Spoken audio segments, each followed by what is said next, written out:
In the heart of downtown Victoria, there's an open house which runs daily from 12 to 4 p.m. The cost of this piece of property is historic in value, and each of us own a piece of it. Two of BC's oldest heritage buildings have just been reopened to the public after being closed for nearly a year.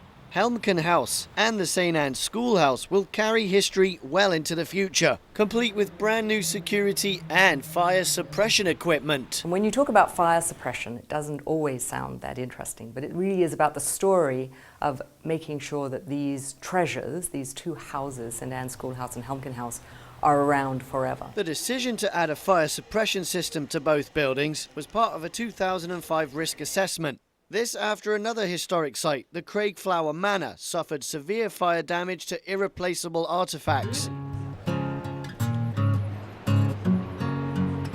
Let's take a look at Helmcken House, one of the oldest houses in British Columbia to still be on its original site. Inside you can learn the history of BC's first doctor, Dr. John Sebastian Helmcken, a surgeon who arrived in Victoria from England under contract with the Hudson's Bay Company.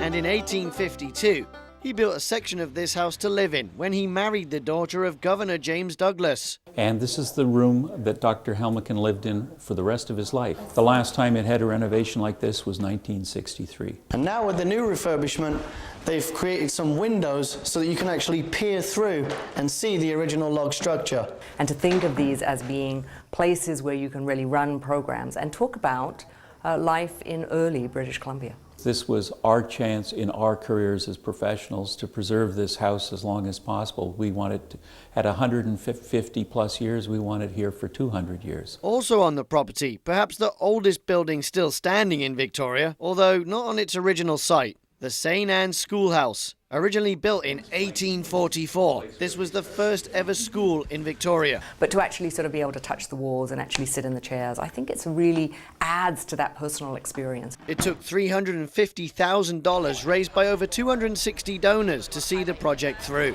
Now, if you're planning a visit to the Royal BC Museum, these two buildings are part of the experience. They're open from 12 to 4 daily until September the 5th. In Victoria, I'm James Green, your urban specialist.